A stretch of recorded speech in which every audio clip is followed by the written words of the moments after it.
Everybody has been seated. We would like to start the event and by introducing ourselves.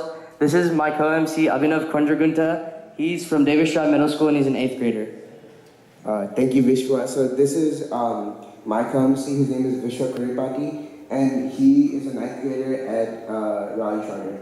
Thank you, Abhinav, for the introduction. And this program is being hosted by WeStrive. And does anybody know who WeStrive is, what they do, and been to an event by them?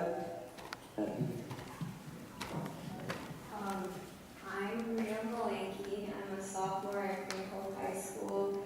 WeStrive is an organization that offers many programs for kids. I participate in Compassion for Wellbeing. Thank you. I'm glad we've been with WeStrive before this, and thank you for coming once again. And many of you have been wondering why you're here and what this event is about. Well, this event is about, does anybody know what this event is about? No? Okay, well that's why you're here. This event is about leadership, oratory skills, and having a purpose in life. Right enough? Yeah, that's why we're here. Yes. Yeah. Now, we would like to start off by introducing the guests. No, would you like to kick it off? Yeah, thank you, Vishwa. So I would like to invite Dr. Bhaskar Vedapalli. He is the current SD Temple chairman. So Dr. Vedapalli, could you please have a seat? And a round of applause for Dr. Vedapalli.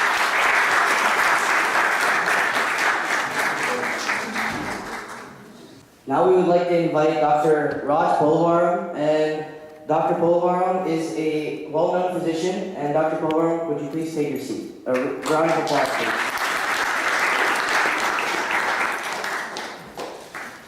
I would also like to invite Dr. Vali Kurali. He is a great gastroenterologist. So Dr. Kurali, could you please have a seat right there? A round of applause, please. Invite Mr. We would like to invite Mr. Sridhar Gottipati, a passionate pharmacist, and Mr. Gottipati, please take your seat. Round of applause, please.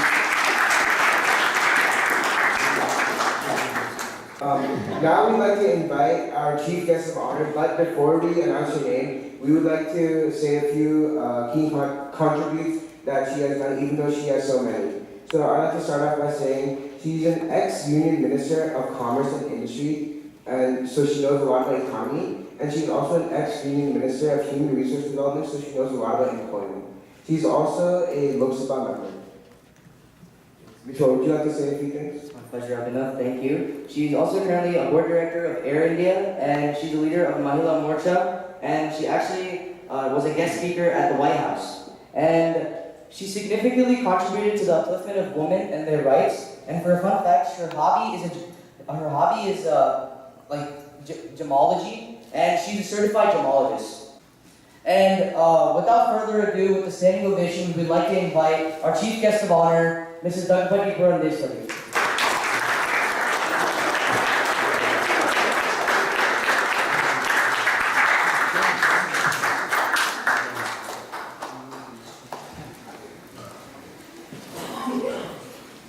Now we request Shruti Anne to present a bouquet to our chief guest of honor.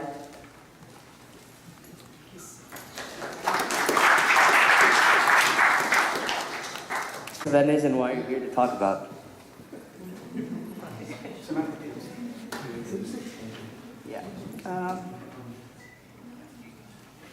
Suresh garu, Srini Anant garu, Bhaskar garu, Raj garu,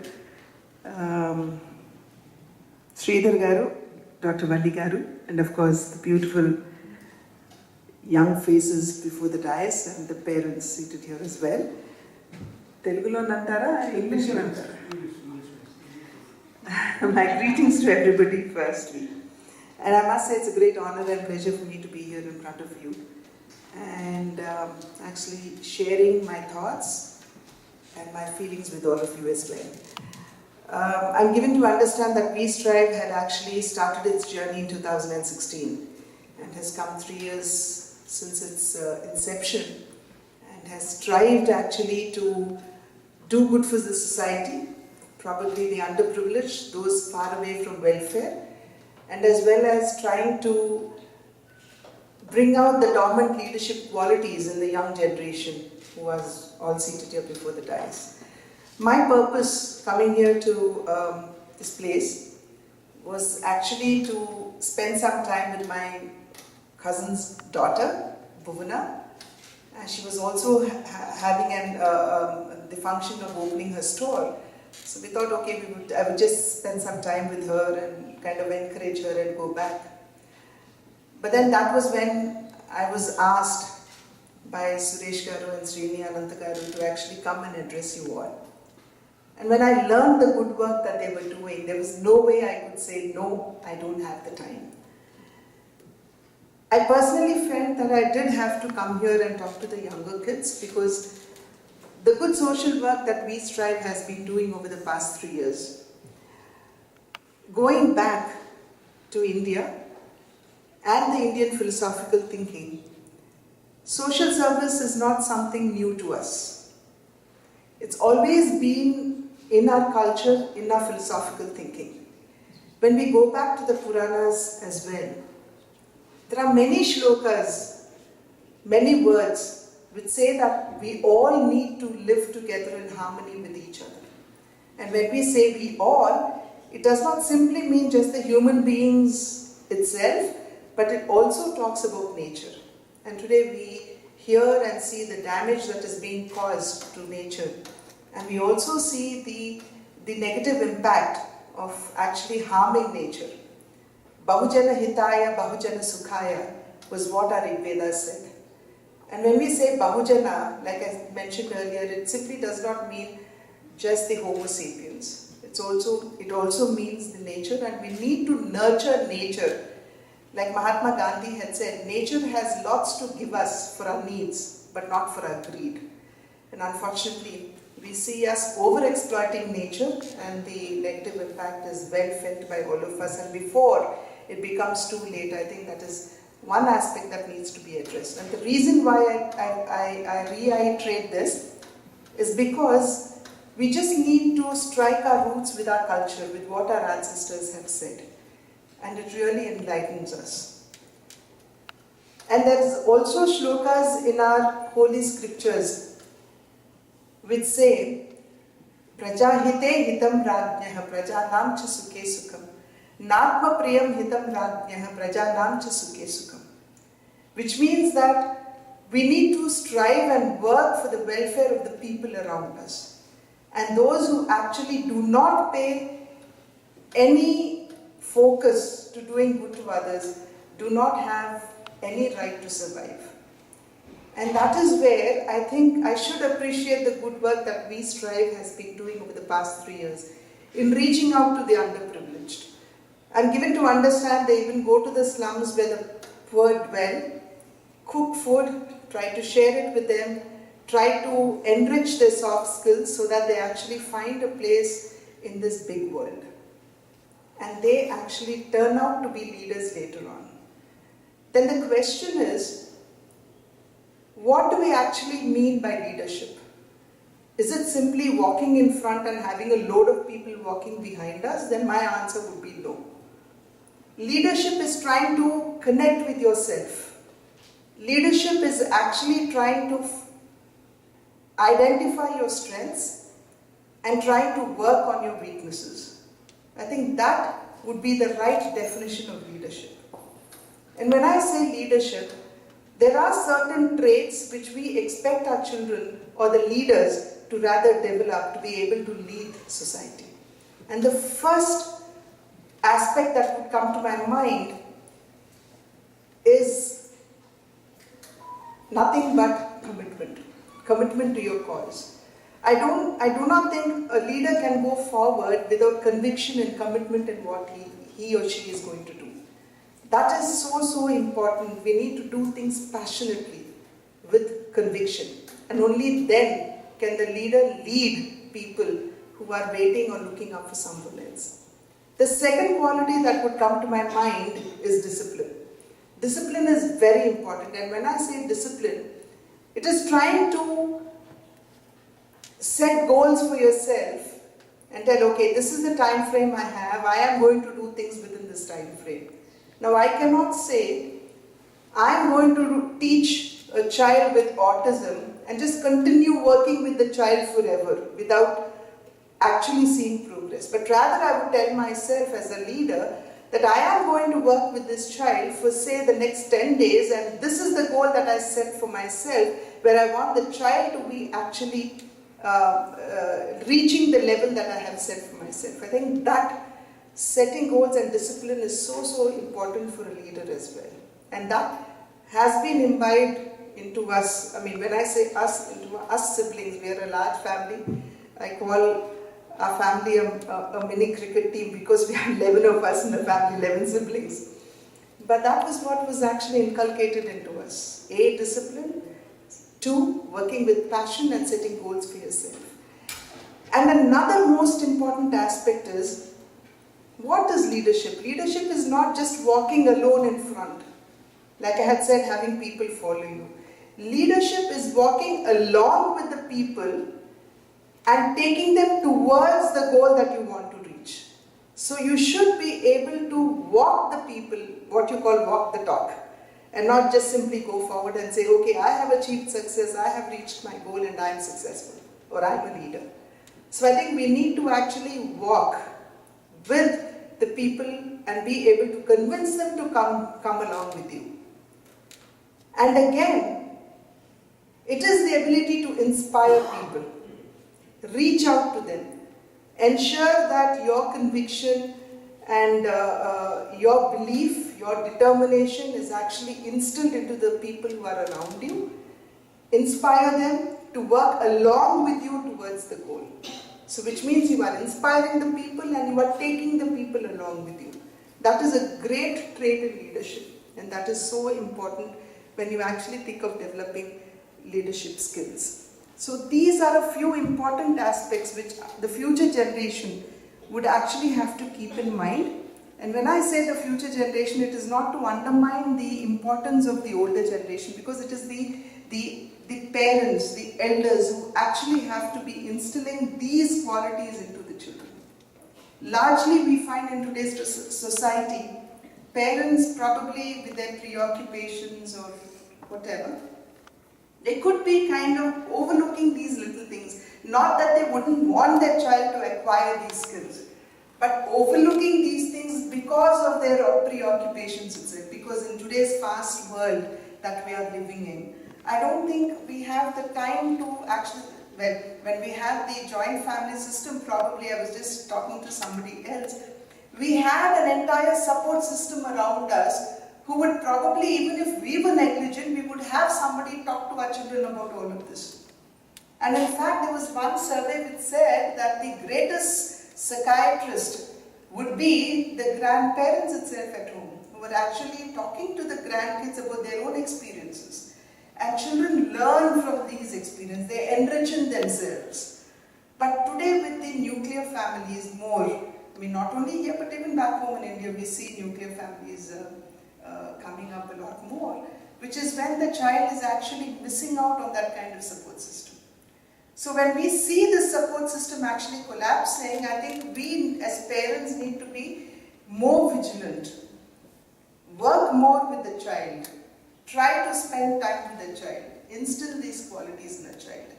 The child is not going to simply get up and start walking the moment it is born. We all know that it needs a finger to latch on to and to take its first step. And I think that is where parents play a very, very big role. So my humble request to the parents here, and probably when you go out and give the message, is to try to spend a lot more time with your children and try to instill these qualities in them. The world wants leaders, not only India, but the world today is actually looking out for leaders, somebody who can lead the way. And I think the leaders, the future leaders are all sitting here, just need a little guidance from us, and I'm sure they do great and fabulously well in life.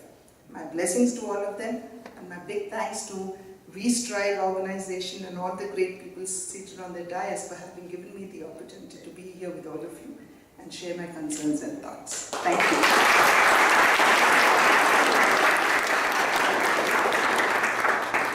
Such wondrous words from our chief guest. I especially like how you're talking about how nature is getting hurt, and I like how you were setting goals when working with the child. Vishwa, would you like to say anything? Something that really popped out to me is having the commitment and having the goals that make you a leader. Thank you so much. Now, we like to start our fireside chat a few times. Okay. So I would like to introduce Samantha Gamaneni, our student volunteer. So, Hello, thank you for being here. I have a couple of questions for Mrs. Purandeswari and guest speakers Dr. Kodali, Dr. Polavaram, Dr. Vanapalli, and Mr. Gotipati, who can also chime in, so that the audience can get to know our speakers better. My first question would be, in terms of purpose, what would you say your life-defining moment was when you felt like you knew what the rest of your life would be spent doing?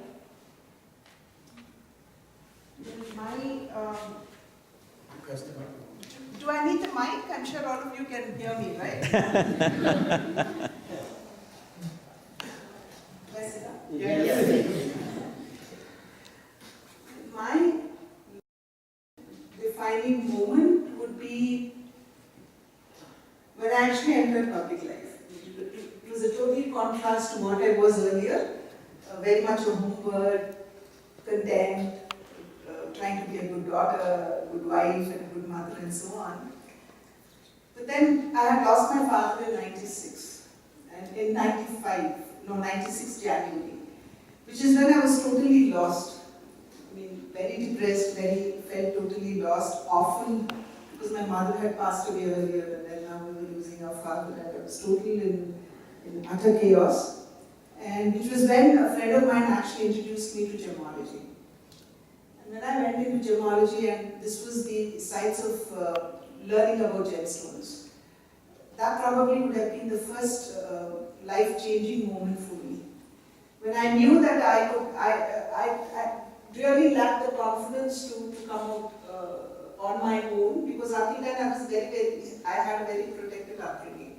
That was the first time when I had to go and live in Mumbai all alone by myself. So that was a great eye-opener for me when I knew that I could do it. The second changing moment was when I had actually been thrust into public life, when I came in totally unplanned. I hadn't planned to come into politics or public life, and I didn't really have a vision as to how I should proceed in public life. But I was suddenly thrust into it. And I remember very well when I had to make my first public speech, I was very scared, because I hadn't spoken in front of even a handful of people until then. But I had one elderly gentleman who stood behind me and said to me, well, this may be very funny, but he said, Purandeswari, no matter, but when you speak, tell yourself just one thing, that the audience sitting before you or standing before you do not know anything, and you are the most intelligent person on the face of the planet. But yes, I made my speech, and when I got out the dais, he said, why were you scared? You spoke pretty well. So I think these little, they may be very small incidences, but yes, they were actually changing the course, because they were actually telling me what I could do, how I could go forward. I think these are the good moments. Thank you for sharing. Would any of the other guest speakers also like to share?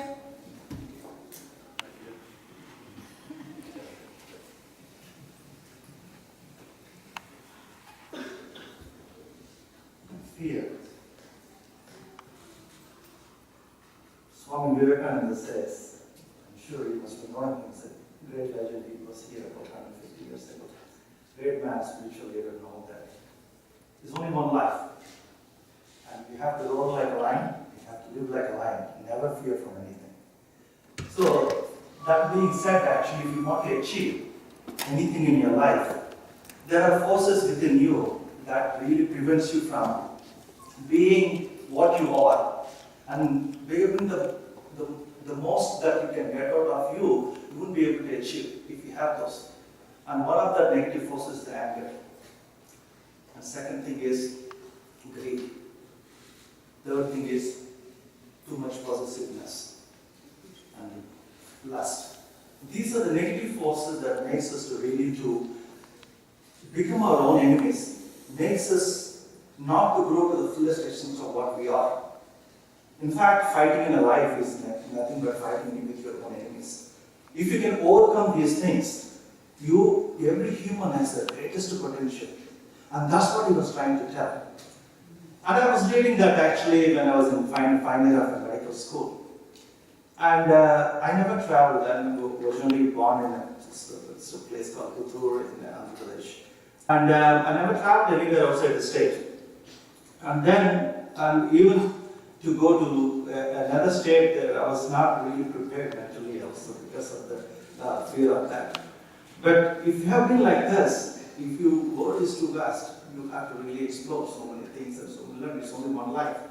That if you fear, if you have these negativities and the enemies within you, and will not be able to make you to really to grow to the fullest extent of you. So having that being said, then the seed of that, really the thought that got into my mind when I was reading about him said, never fear for anything. So I think it was a fear that came across me actually there, all of us that we couldn't, the decision was that you have to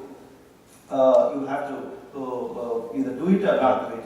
So overcome the fear, finally we decided to leave. So we actually, the plan was to come closest country to the United States. So we took a ticket, borrowed some money, got the ticket, and came down to Jamaica, the West Indies closest point where we don't need a visa or anything. We don't know anybody, we have no connections or anything. We just, I was the only one person who traveled with another friend. We landed in Jamaica. And finally we got some visitors visa on arrival, we got it.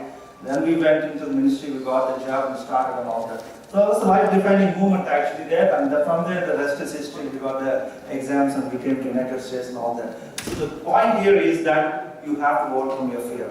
So if you don't overcome your fear, your achievement, what you can achieve, probably may not be able to do. And that was the life-defining moments for us actually. Sorry about Thank you. So mine is a little different.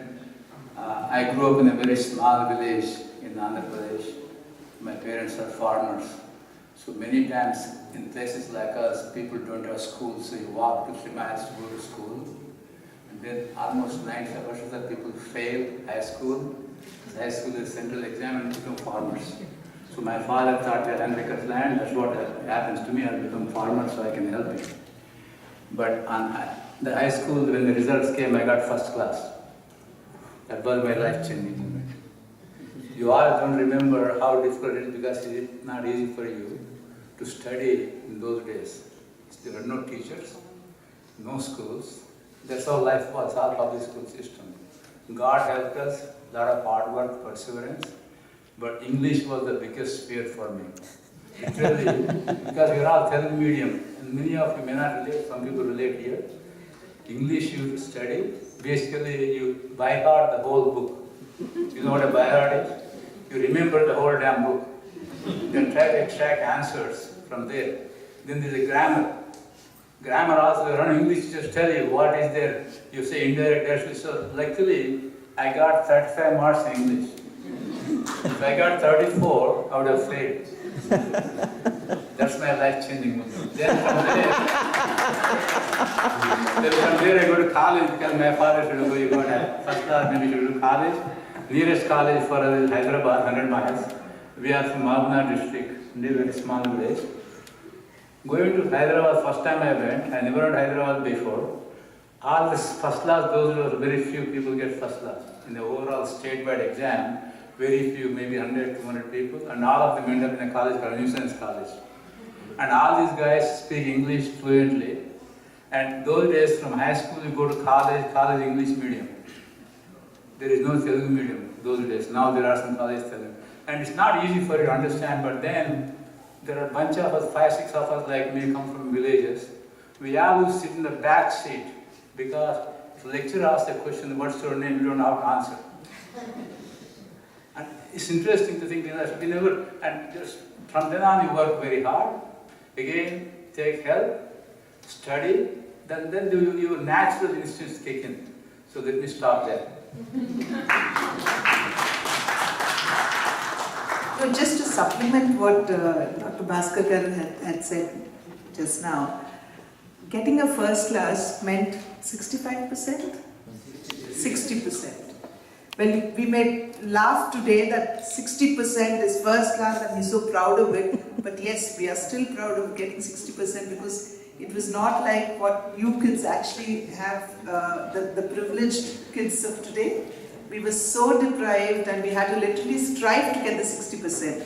And that is why I feel our education, the foundation we had, was much more stronger than the foundation that the kids today are having. And the second thing is the rote learning that we spoke about. Mugging up the whole damn book is what he said. But believe me, it has its own advantages. What I had mugged up when I was a little kid, I still remember till today. I'm about 61 years of age, but I still remember all that I had mugged up when I was in school. So it has its own advantages.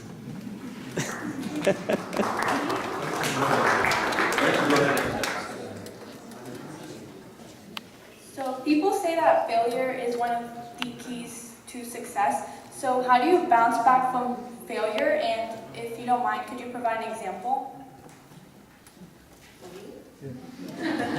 Well, the famous saying was failure is a stepping stone to success, right? You learn from your failures. So that is how you actually come. There's no point in getting depressed over what has already been done and what you have lost. But I would rather say that should give you the strength to say, yes, this is the mistake that I have done and we must progress from here on. Which also means that you need to have the inner strength to accept the wrong and mistake that you have done. Unless you are receptive, I do not think the inner strength can actually be built up, and that is very important when we talk of progressing from failures. Thank you. That was some good advice.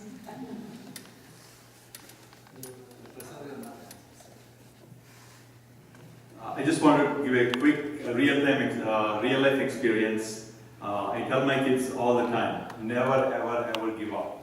I tell when I came to this country in 1986, residency, if you're a physician, I'm a physician, so you need to have training, and it was very tough. And I went to a hospital in New York, they even refused to take my application. I said, just take my application, you have openings. They refused to take. So I did not know what to do with that application. I had good qualifications, so I had some stamps with me, so I dropped that application in the mailbox right next to the hospital. Within 3 days, they called me for an interview, and they offered me that residency. And then I asked, my wife is also a physician, I said, I need residency for my wife. They said, no way. They said, it's so difficult and we have so many applicants. Then I asked her to apply. Within 2 weeks, they called me called my wife. They saw her credentials, and eventually we both ended up in the same hospital when the times were very difficult. So never ever give up and keep working hard. And that's what I tell my kids, and that's what I want to tell you today also. So this is persistent, being persistent until they say, my God, I can't shake him off, I need him now. Thank you.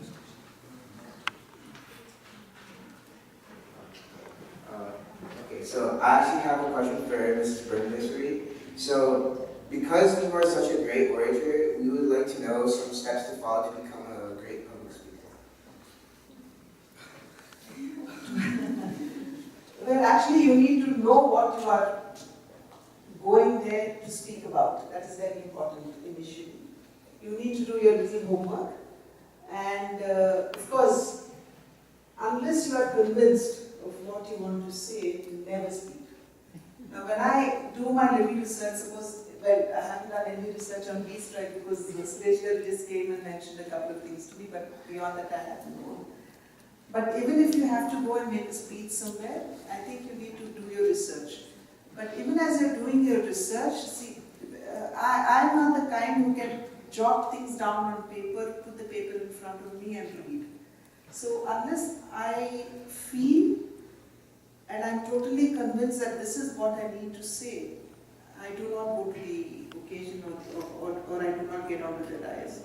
Because when I have to connect to people, I need to know what the people in front of the dais actually have in mind.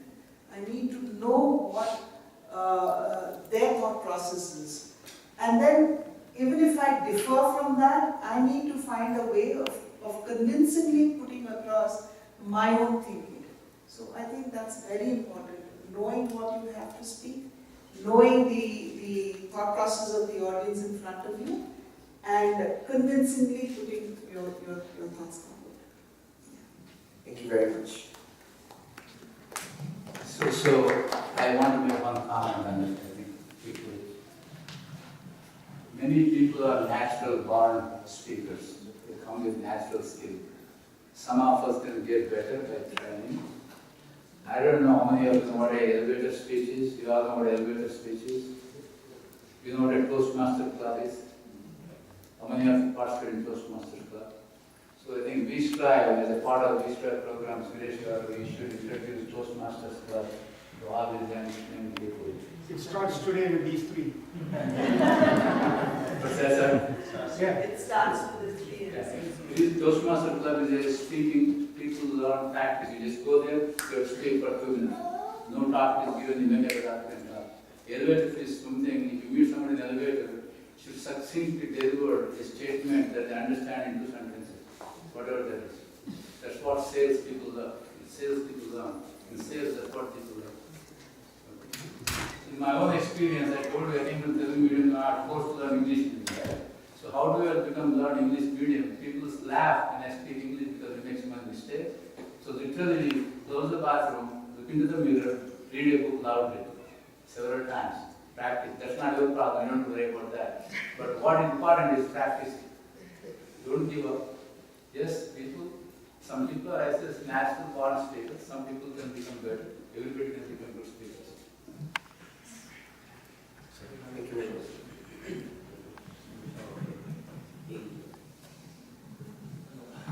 Yeah, speaking abilities, as our chief guest is telling, actually, you should know exactly first the topic.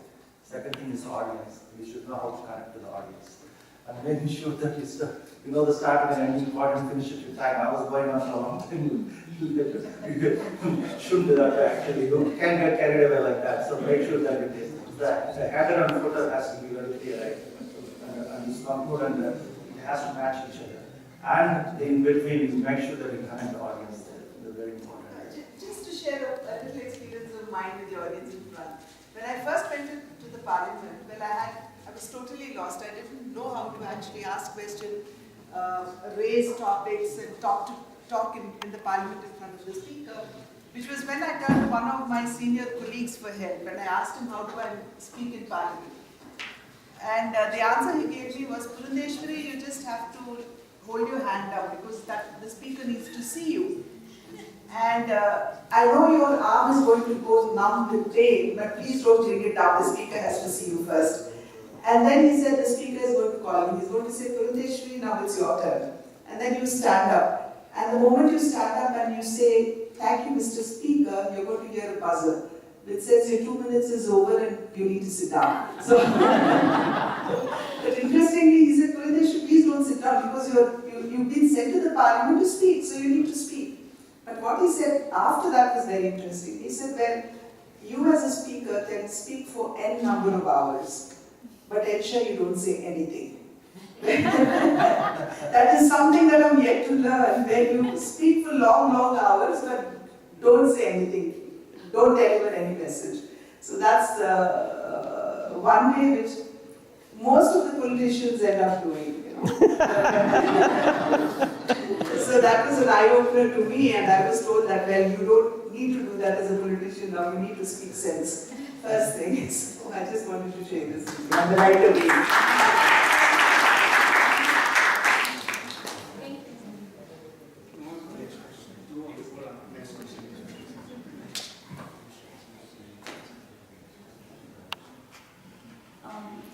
So there's a lot of work that comes with being a leader. So how do you balance personal life and work? Yeah. That as a woman is very important and very difficult as well. You need to tie over that.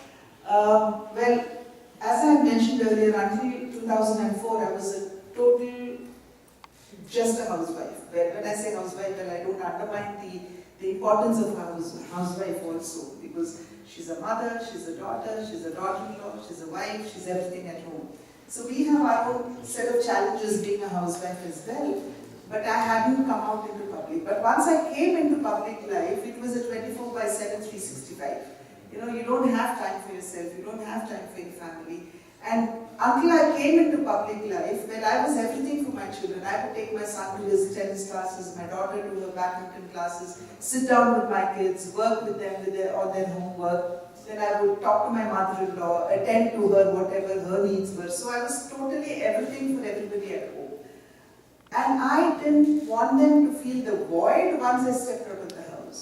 So despite my going to the parliament, and as I had mentioned earlier, it was very, very time consuming and taking away a lot of my time, but I ensured, I kept telling my kids that I'm always there for you. Never once did I let them feel that, well, Amma is now in public life, so she doesn't care for us.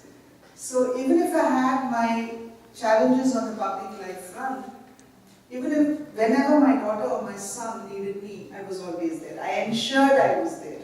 When people outside thought, why is she doing such stupid things? She should let this go and concentrate on that. But for me, this was also important.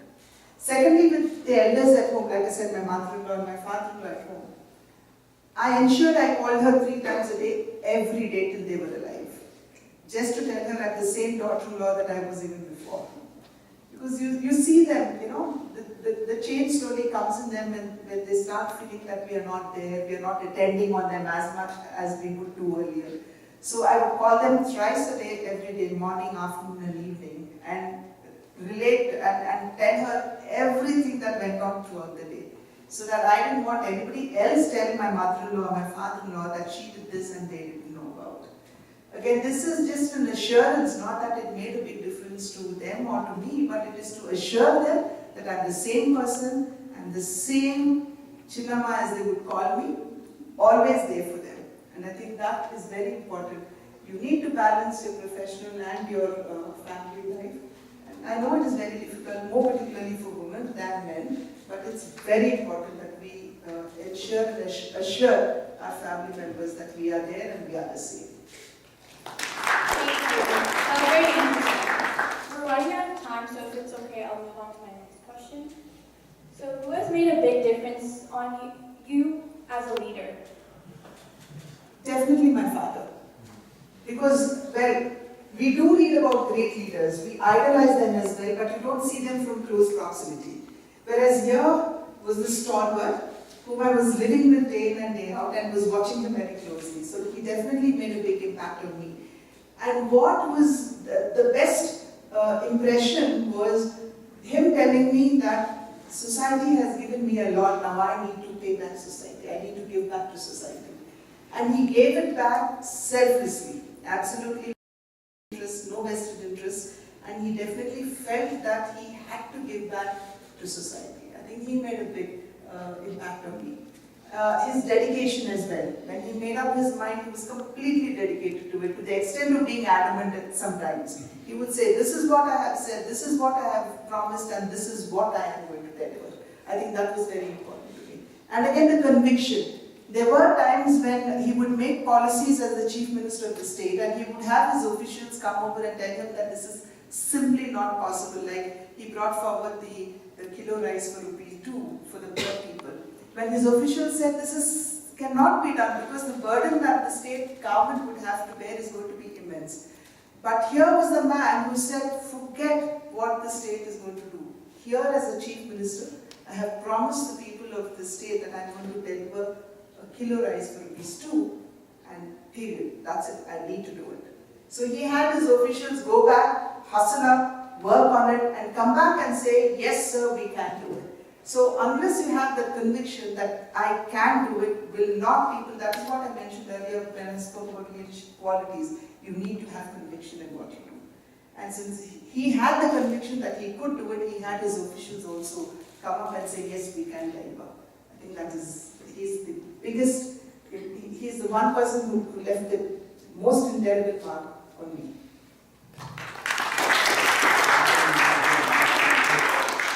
He made Telugu state, all of our Telugu state, proud in the country of India. Before Andhra Pradesh was taken for granted in the country, everybody thought we are Madrasis, blah, blah, blah.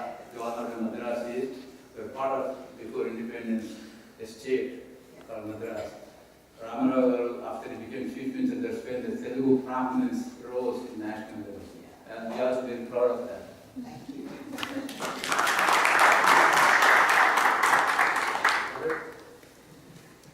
Another question I have is, since you have been a leader and still are a leader, could you please give us some insight on what makes a great leader and like the components and everything?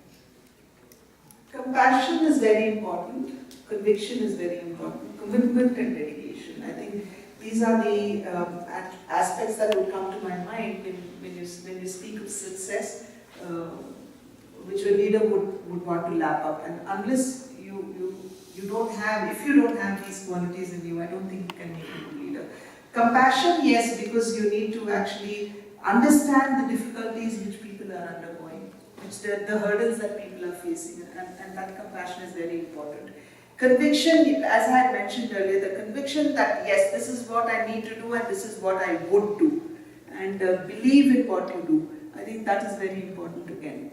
Determination, yes, as I said, you can be determined to the extent of being adamant as well, but that definitely pays off as a leader, because people wouldn't want you walking halfway with them and then say, no, I don't think this is possible and I'm going to back out. You need to have the determination to say, come what may, but I'm going to go to the end.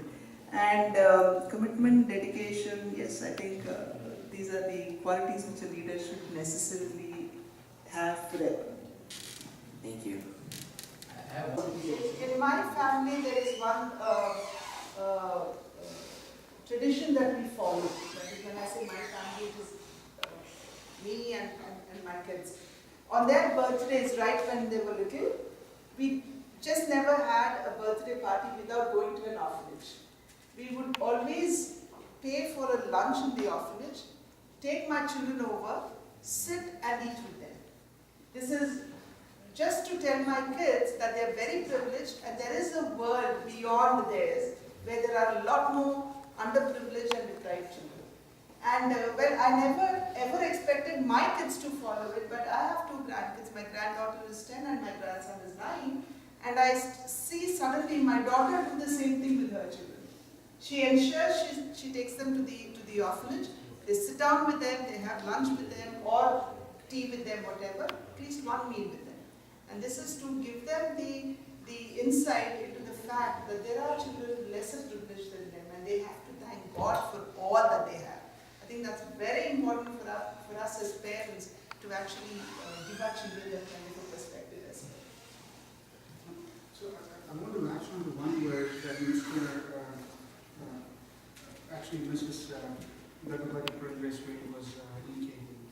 We did a leadership exercise just a couple weeks ago with some of the students here as part of the WeStrive. And we had 4 quadrants, and one of the quadrants is related to compassion. Yes. And can you guess how many of the students, there were about 20 students, how many of them picked compassion as a leadership skill? No. 0, 100, 50, 75? 0. It was 0. So it is refreshing, and thank you for reiterating the fact that compassion is one of the most significant leadership skills. Just wanted to highlight that. Thank you.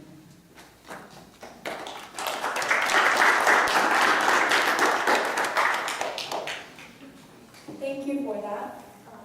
Of the many things you do, what makes your heart beat the fastest? So this basically means, what do you enjoy the most, if you have to choose?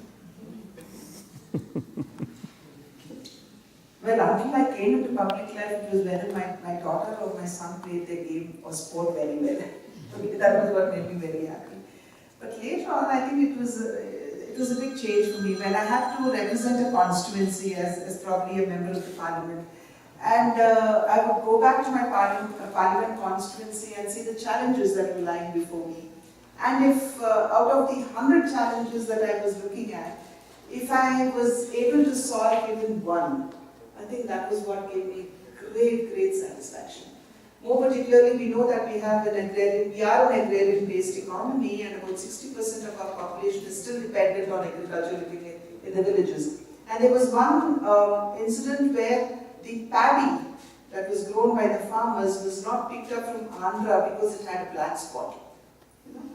And it was totally rejected. If I may just share this incident with the guests here. Mr. Sharad Pawar was the Minister for Agriculture, and he simply said, I cannot pick rice from Andhra because it had the black spot. Which is when I didn't know what to do, but when I sat down and spoke to some of the farmers and some of the researchers, they said, no, we can do something called the DNA testing on paddy. Until then, I was totally unaware of the fact that we could do a DNA testing on paddy as well. When we went to Martell, when we got the entire testing done, and we got the certification done, I went back to the Minister of Agriculture to ask him to lift the paddy from AP again, which is again when he said, he and his officials said, no way. It's first, the percentage of dampness in paddy, we cannot take it. Which is when I first produced the first certificate which said, no, there is absolutely no wetness in the paddy there, and you could acquire it. So he was balked.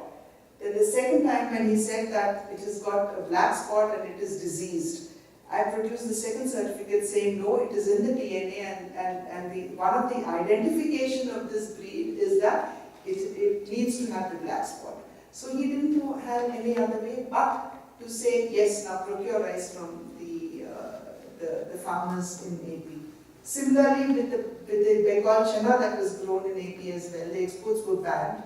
When I literally had to fight with the Minister for Agriculture and Minister for Commerce and open up the ban that was on the export of Bengal chana, which was when Mr. Kamal Nath, who was then the Minister of Commerce but couldn't do it himself, turned around and thanked me because Madhya Pradesh was also producing the largest amount of chana at that point of time.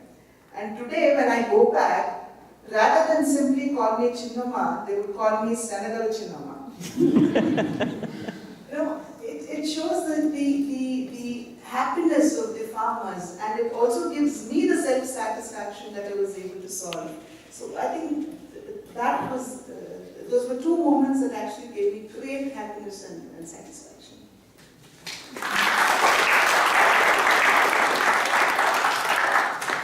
Thank you.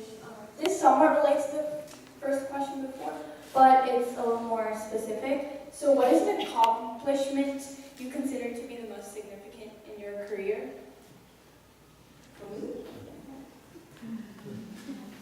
Well, the accomplishment that is very significant for me. Going to the Parliament itself is a big accomplishment for me. Because as I had mentioned earlier, I was a very shy, very introvertish kind of a person, not able to go out, talk to people. Because as I had said, we had a very, very protected upbringing, being the daughter of so-and-so, and then a very protected life, being the wife of so-and-so. So it was totally, very protected, surrounded with people who were always guarding you, kind of a thing. Which is when I had to go to the Parliament and make my presence felt. It's simply not going to the Parliament, but you need to make your presence felt. And I remember the first time when I made my speech, it was the agrarian crisis in India. And I had finished earlier, I was told that I would be the third speaker when I would be given simply 7 minutes to speak. Only 7 minutes, and I had to concise all my thoughts into the 7 minutes and present it to the Parliament. But later on, they came to realize that the lead speaker was actually absent because of ill health, and I was asked to make the speech, and I was said that I should talk no less than half an hour, 30 minutes. So from the 7 minutes to expand my speech to 30 minutes, and yet make an impressive speech, because that was the first speech that I was making in Parliament. And when I finished it, I think I spoke for about 43 minutes or something, if I'm right, and the moment I finished it, the first note that I got was from Mr. Sharad Pawar, who actually congratulated me on the speech that I had made. And then the second appreciation I got was from Mrs. Sonia Gandhi, who said that yes, I made a very good, valid, I had raised valid points. I still have the notes that they had sent me. So I think from there on, yes, I think I've come a long way, and people have been very supportive, very gracious, and they've supported me well.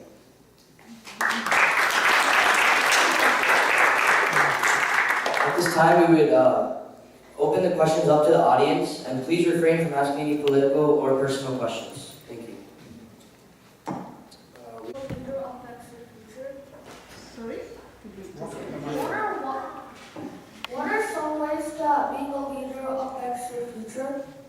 Some bodies? Some ways. Some ways of becoming a leader of the future. Being a leader affects the future. That's a wonderful question again, because yes, as I had mentioned earlier, also as a leader, you need to understand the challenges which may arise out of what you are going to do today. Okay? Like for example, as I had mentioned earlier, we were so negligent about the health of the nature and we were over-exploiting it. And today we have depleted nature and we are actually being negatively impacted.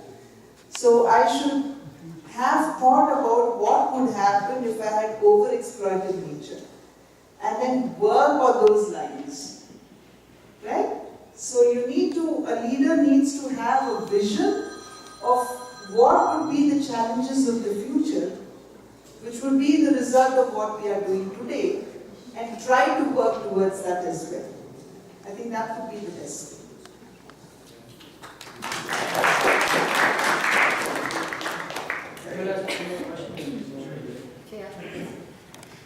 So I also had a question. How do you monitor all the people that you meet? And of course, that's open to all of you. How would we monitor the people? Yeah. Well, suppose I am representing a constituency. We have technology at the fingertips today. I would probably have a FaceTime with them, like most of you guys do. Talk to them about what their issues were. Never let them feel that I'm away from them. Because back home in India, when I represent a constituency, I'm expected to be around for them always. Okay? So this is one way that I can assure them that I am with them.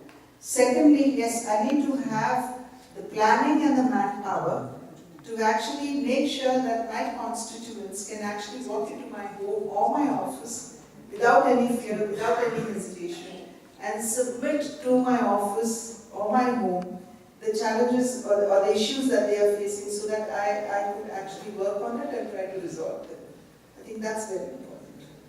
If the question is related to, she have a Twitter account, Facebook account, something like that? As a public person, I think save me. That's why I said FaceTime. Anyone else have a question? There. Good afternoon, ma'am, and thank you for being here with us today. My question is, social media is playing a major role in our lives today. How does social media impact you and in general leadership over the years? And is there any guidance you want to give us youngsters as we groom ourselves to being future leaders? That's a wonderful question. Because the challenge we are facing today is with the social media. Initially, we had the print media that was completely unmonitored and they could use whatever news they wanted until we had the electronic media that came on the scene and we had the checks and balances falling in place. And then slowly the electronic media also started overstepping and playing up to the whims and fancies of the leaders, not the people. So the media, which should have been a bridge between the people and the leaders, was slowly kind of forgetting the importance, forgetting the work that they need to do, and they were actually going and playing the game with the political leaders. So there they kind of digressed and went in the wrong way. Which is when we believed that the social media that came on the scene was actually a great savior. But unfortunately, down the line, probably 5 years back, it was a wonderful way in which we could actually reach out to the people and tell the people what we were thinking and what we would want to do. But today, I don't think the social media back home in India is going the right way as well. We have false news being planted in social media. We have words taken out of context, blown out of context and being planted in social media, which is where we as public people, or rather people in public life, are actually suffering the most. So I think social media is again a little unfettered now, and then we definitely need to have some kind of a monitoring or regulation that needs to be put in place when it comes to social media as well. And you as young leaders, young kids growing up to be leaders, I think you need to understand this and ensure that it's not just, maybe you would want your perspective to be known to the people as well, but the right information has to go. So we would not want this younger generation to go wayward, but rather go the right direction when it comes to social media. Thank you.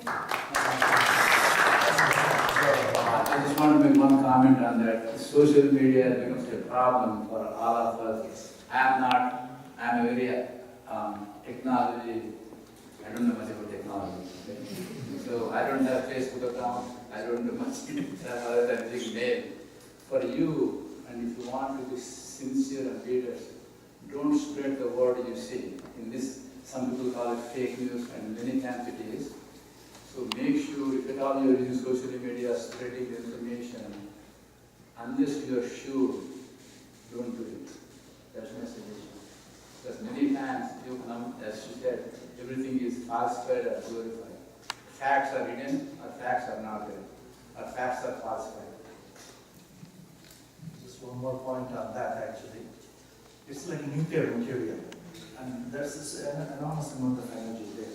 You can make a bomb and kill millions of people, or you can turn the turbines and create so many hungry stomachs. Same way, any technology, anything is given by the Almighty upstairs, empowering us to be a better humans.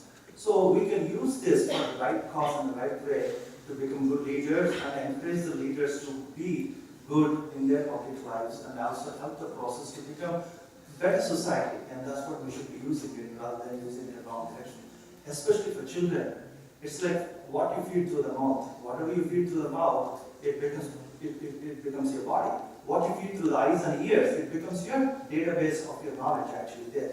At least mouth, if you feed wrong things, you can puke or you can diarrhea, you will come out. But if you feed through the eyes and ears, it becomes a permanent database for you. So that's be very careful what you see through the eyes and ears. Be very selective in what you let through your mind. Very precious, that's why it operates your body. So keep it very clean.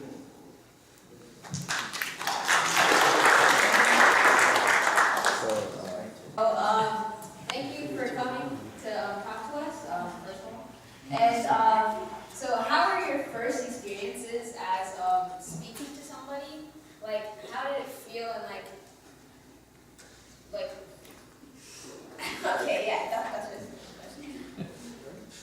Well, when I uttered my first word, I don't know what I said, and I don't know what other people felt as well when I was speaking. When I was little, my mother would often tell me that words are like feathers. You leave them in the air and they're blown away.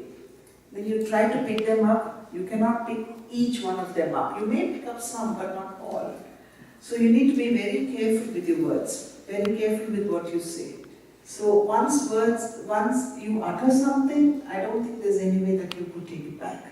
So you need to be very cautious about what you say. Every word that is going to be uttered by you need to actually come not just through your heart and out through your mouth, but rather heart, mind, and then your mouth. That's very important. You make or you break with your words. One more.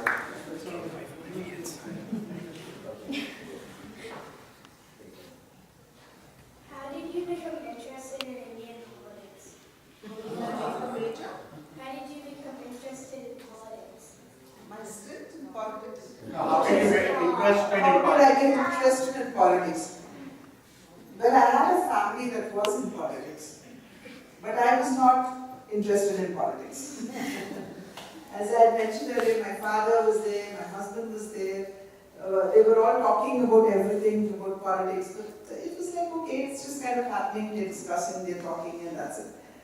But my foray into politics was very circumstantial. I didn't plan, and I didn't want to be there, but I was thrust into it. But once I was there, yes, I did want to make my mark.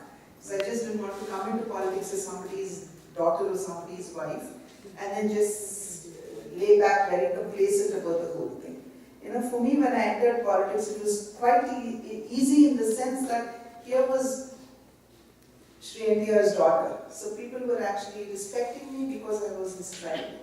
But we should not forget the fact that that respect would only be for a limited period of time. And if I cannot prove myself, then I would just remain his daughter, which is of course very important for me, because I do have a huge legacy that I needed to live up to, the legacy of late Sri NTR. So that again was a challenge for me, you know. But once I was there, yes, that was what actually kept me going. But frankly speaking, before I came into politics, it was happening all around me, that's it. I was there in the midst of it, but I was not particularly interested in that.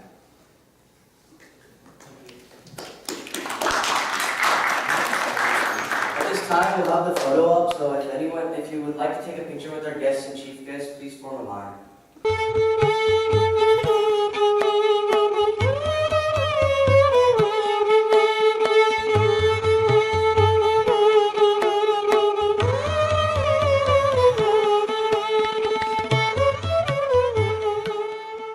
This opportunity to request Mrs. Dagbadi Garu to address and give a final word of thanks.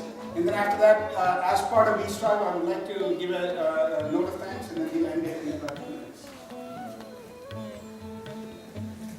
I actually thought I had said everything that I wanted to say in the meeting itself, but let me thank WeStrive, Suresh Garu and Ananta Garu and all of them, Srini Ananta Garu, for having given me the opportunity to be here with all of you.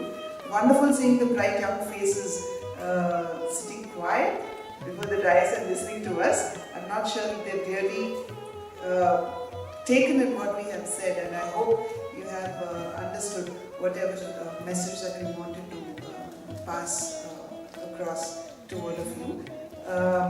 But I must say that as a closing remark, that the Indian fraternity makes us feel very proud back home. Because here is an entire section of people who are not only making a big difference when it comes to the social and economic situations in any country that they go to. The Indian shows that they have actually gone to and settled down and made it part of their home. But here is an entire section of Indian population who are also influencing the political situations and scenarios of that country. And that's a huge, I think that makes us really, our heart just, grows with pride when we think of what our Indian brethren are doing in the Indian shows. Yes, probably you might have come to these countries looking for better job opportunities, for better living conditions and so on and so forth. But the contribution, the way you have assimilated yourself into the social system, the symbiotic feeling that has been created when you have actually assimilated yourself into the country, into the system, and the big difference that you are actually making, I think makes us feel very proud. And there is this saying which goes, which was said by one of the great people back home at that point of her time. Ye desamekina yendu kalikina ye peethamekina yavaretraina povadara nee talli bhumi bharat nee nilupara nee jati nindu gauravam. So I think the Indian fraternity in shows actually bring great laurels to the Indian people back home. The way the world is actually looking towards India today, the confident strides of India that are being very closely viewed and pursued by countries across the globe, I think is all because of you. And thank you all for that. Thank